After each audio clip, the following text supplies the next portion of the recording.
ოზურგეთის მუნიციპალიტეტის საკრებულოს ხდომა ტრადიციული ხმაურით და ფიზიკური დაპირისპირებით დაიწყო. მას შემდეგ, რაც ნაციონალური მოძრაობის წევრებმა ხდომაზე აქციების დროს დაშავებული ადამიანების ფოტოები მიიტანეს და სურათების ოზურგეთის მერისთვის გადაცემა დააპირეს, ამის საშუალებამაც ოზურგეთის ვიცე-მერმა და ქართული ოცნების დეპუტატებმა არ მისცეს. ხმაური მალევე გადაიზარდა ფიზიკურ გაწევ-გამოწევასა და დაპირისპირებაში.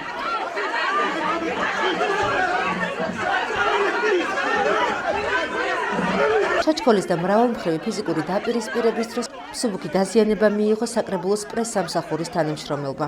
ძალადობა იყო მედიის მიმართაც. ქართული ოცნების დეპუტატმა ნუგზარ სარჯოლაძემ რუსთავიორის ოპერატორს ირაკლი ღლონც ფიზიკური შეურაცხყოფა მიაყენა. ადგილზე იმყოფებოდნენ სამართალდამცველებიც. საბოლოოდ ნაციონალური მოძრაობის დეპუტატებმა დარბაზი დატოვეს. უფრო ადრე კი ხდომის დაწყებამდე ადგილზე ოპოზიციონერ დეპუტატებს სირცხვილის კორიდორი ჰქონდათ მოწყობილი. შესასვლელ კარტთან, საიდანაც ქართული ოცნების დეპუტატების ხდომაზე შედიოდნენ, ოპოზიციონერები აქციაზე დაშავებული ადამიანების ფოტოებით იდგნენ. ხმაური და სიტყვიერი დაპირისპირება იყო აღნიშნულ ტერიტორიასაც.